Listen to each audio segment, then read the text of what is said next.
When the news of the Battle of Waterloo reached London, the most sizable public structure then being built was the Strand Bridge, a privately funded toll bridge almost exactly halfway between Westminster Bridge and Blackfriars Bridge on the River Thames. It had been under construction for roughly 4 years and was slated to take another 2 years to complete. It was inevitable, given the public coverage of both the battle and the construction of the bridge, that it be suggested that the bridge be renamed in honor of this great victory. And that is indeed exactly what happened. Parliament graciously deigned to rename it the Waterloo Bridge by Act of Parliament in early 1816, and it was subsequently opened on June 18th, 1817, the 2-year anniversary of the Battle of Waterloo, by the Prince Regent, his brother, the Duke of York, and the Duke of Wellington, who traveled back to Britain specifically for the opening from his position as Commander-in-Chief of the Allied Army of Occupation in France. Now, the Prince Regent was always a fan of a good medal, especially one with him on it. And so in honor of the opening of Waterloo Bridge, he commissioned a special medal to be made, of which a little over 4,000 were eventually struck. He commissioned Thomas Wyon Jr. to design it. Wyon Jr. had distinguished himself, of course, by designing the Waterloo Medal itself. And the Waterloo Bridge Medal, to tie it even more closely to the Waterloo Medal and to Waterloo, was struck out of the silver that remained from striking the Waterloo Medal. So it is the same silver as the Waterloo Medal. As you can see, we have a copy of it here. On the obverse, we have the Prince Regent, in classic depiction, along with his title all around. And on the reverse, we have the royal banner, with Wellington above and Waterloo and the battle's date below. What you cannot see in either the large-scale image or in this version of it is around the edge is the description of of why it's there. Waterloo Bridge, dedicated June 18th, 1817. Now, this automatically and very quickly became quite a collector's item, as only 4,000 were made, as each one was distributed by or by the order of the Prince Regent, and as it was tied in via the silver, via the designer, and via the opening of the bridge to Waterloo itself.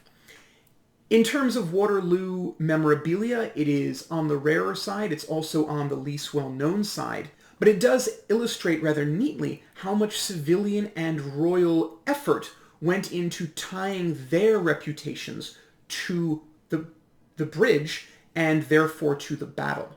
Waterloo Bridge then gave its name to Waterloo Road, which ran across the bridge, and Waterloo Road then gave its name to a new train station that was eventually erected on it. Waterloo Station, as we now know it, was in fact originally called Waterloo Road or Waterloo Bridge Station, and is named after the bridge, not after the battle itself. One of the more unusual pieces of Waterloo and Wellington memorabilia comes to us courtesy of David Bray, an ironmonger with a foundry on Cranbourne Street just off Leicester Square in London. Now, Bray originally developed this item in 1814 to celebrate the Peninsular War, but it found true popularity in 1815 in the aftermath of Waterloo, and it is a Wellington door knocker, every knock of which, and I quote, brings home to the bosom the recollection of the heroic deeds achieved at Waterloo and the final downfall of the enemy of the rights and liberties of mankind. The Morning Post, when this was re-debuted after Waterloo, declared it one of the most ingenious and pleasing inventions of the modern day. It was available in 3 finishes, brass, bronzed, or Japan, and the door knocker took the form of Wellington's hand grasping his field marshal's baton, from which hung a wreath of laurel wreaths. The hand was attached to the door, and the baton acted as a pivot point, allowing visitors to swing the laurel wreath up and down. At the bottom center of the wreath, serving as the striker, was a lion's head, the traditional symbol, of course, of Great Britain.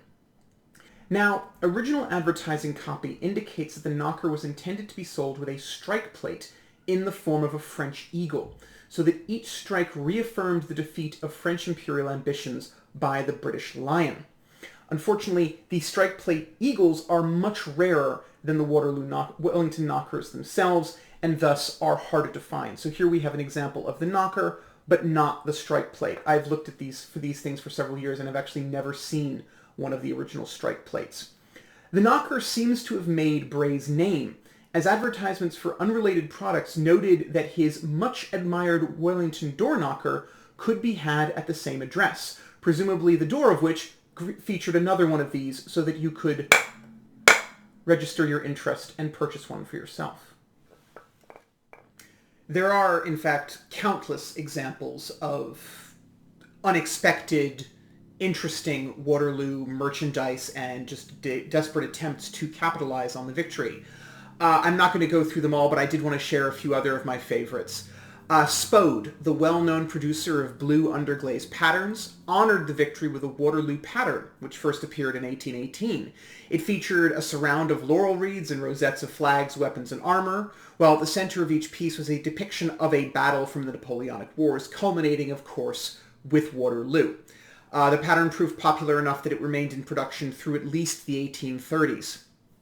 Then there is Waterloo Blue, a color. Waterloo Blue first appealed shortly after the battle in 1815, often advertised explicitly for pelisses, a female garment built off of the idea of the pelisses that cavalrymen wore, but soon became a popular choice for a variety of cloths and uses. Elizabeth Grant recorded in her memoirs that we were inundated that whole winter of 1816 with a deluge of dull, ugly color called Waterloo Blue, which she described as a vile indigo that none of us were sufficiently patriotic to deform ourselves by wearing. She and her set seem to have been alone in this view, however, for in the spring of 1817, the Morning Post reported that Waterloo Blue was one of the two most popular colors for day dresses, while in 1823 it was once again popular for pelisses, silk dresses, and velvet reticules. Importantly, Waterloo Blue retained its connection to the battle and was used to symbolically acknowledge the victory and authority. In 1823, when the Drury Lane Theatre was preparing for a visit from George IV, the royal box was, quote, hung with Waterloo Blue draperies ornamented with fringe in imitation of gold lace. In 1826, the state carriage of the senior sheriff of the City of London was painted Waterloo Blue, while in 1848, the state liveries for the Lord Mayor's Day of the City of London featured Waterloo Blue coats.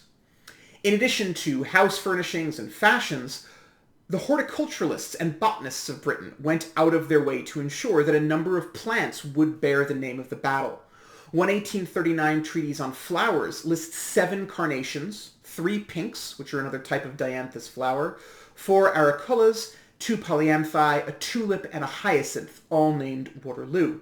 For those who preferred edible commemoration, there was the New Waterloo, one of the largest and tallest of the marrow peas, and the Waterloo variety of the cherry tree, praised for its tender pulp.